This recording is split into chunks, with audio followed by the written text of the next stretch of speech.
flying in the blue sky as we speak.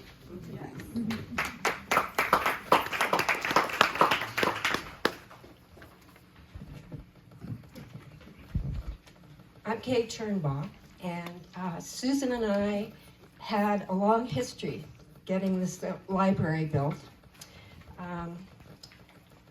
When I first met Susan, this building was just a dream trying to find a way to come true. The foundation had gathered library usage data and public input over a 5-year period. They had a facility plan, an outline of what the library should include. Susan was on the foundation board, and I was on the district board, and our boards assigned us to work together to find a site for the library. We needed to find a site before we could ask an architect to come up with an idea or a concept that we could sell to the public to get them to vote to tax themselves for a library building. The two of us spent many hours poring over maps of Nederland, identifying potential sites, looking them up in the assessor's records, sharing stories of what we remembered about places on the map, people who had lived there, the way Nederland was when we'd both moved up here in the early 70s. Although we'd run in different circles, it was amazing how many stories we shared. We ended up narrowing our list of potential sites down to about 5, including one on First Street that we proposed to share with the town. Our top idea was a shared driveway and parking area, town hall and marshal's office on one side, library on the other, and a small picnic area next to the creek with a second bridge across the creek to what later became Chipeta Park. The town said no, so we divided up the rest of the list and called the owners, and we hit dead end after dead end. By this time, we'd been at it for months, and we had to keep going back to our boards and report that we'd made no progress. Finally, one day, we met with realtor and library lover, Nicholas Brodsky, hoping he could help us. He went over the map one more time with us and pointed at a lot on 3rd Street that was for sale. Not big enough, we told him. Too bad you couldn't use the abandoned street next to it, he said.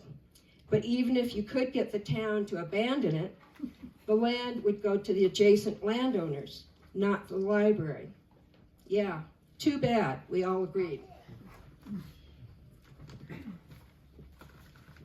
But then, after Nicholas left, it occurred to us how we could make this work.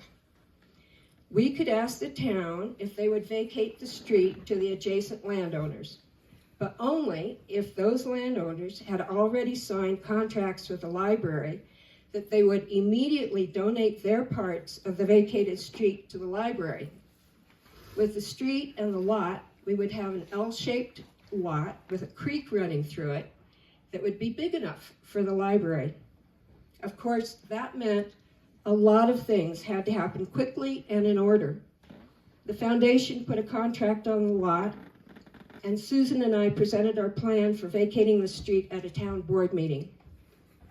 The town board agreed to our plan, and we began talking to the town attorney, who started drawing up the resolutions and ordinances.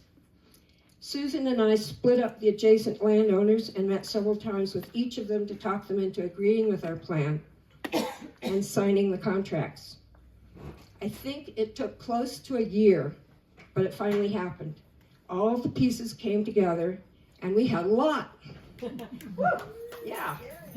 And by this time, I had a new friend. And then we were elected presidents of our boards. We hired an owner's representative and Oz Architecture, who helped us hold public meetings, laying out our plans, hoping to build excitement in the community. The district board worked on all the legal aspects of holding an election because we needed the voters to agree to a bond issue for $1.2 million to build this building. We also needed the voters to approve a mill levy increase for the library's operating budget. The foundation began a campaign to win voters' approval for a new library. Public meetings with free food, of course, yard signs, newspaper columns, and letters. We tried everything. We even met the early bus headed for Boulder with commuters and gave out free donuts and information about plans for our new library. As John has told you, we won the election by 4 votes. During the construction phase, Susan and I emailed almost daily. I went back and looked, and I counted 540 emails, and that's just the ones I saved. And we also talked on the phone almost daily. So often we didn't even bother saying hello, because really, who had time to talk to anyone else? Dale Porter, who was a... Oh, I need it. Yeah.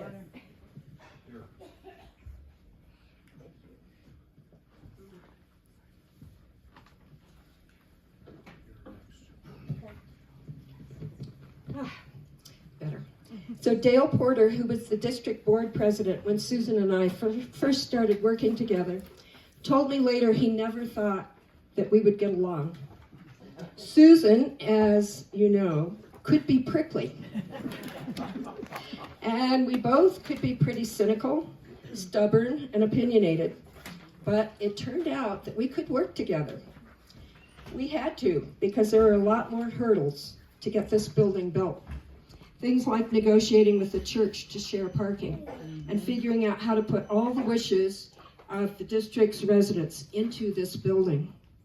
There were times when we pulled each other away from the edge of the cliff, and lots of times when the 2 boards disagreed about something, and we had to find a compromise, and then we had to go back to our boards and sell it to them. In the end, the project came in a week early and under budget, thanks to everyone who worked so hard that year. The 2 library boards, Gretchen, our librarian, and the facility committee headed by Susie Gallaudet. After the grand opening, I really felt adrift. Susan was volunteering in the new building, and I was a little jealous that I didn't get to spend more time here.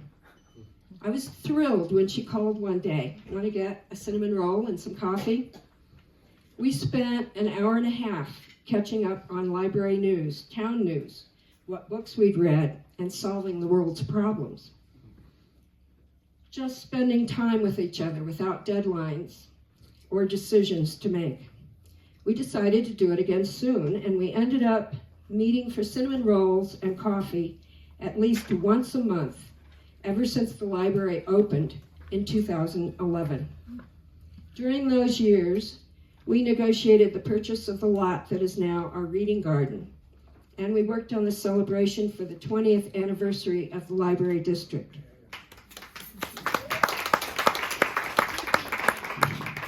When Susan moved to Boulder a few years ago, we stopped going out for our treats and we met at her house. I think the only time we missed was the week before she died. It was her wish that her friends say goodbye to her here in the library that she loved so much.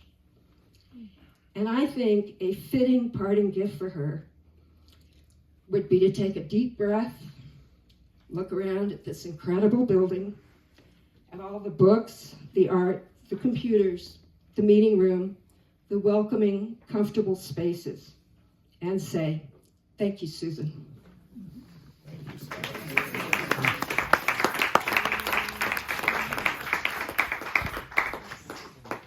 And Jackie, her cousin, will be next. Next, okay.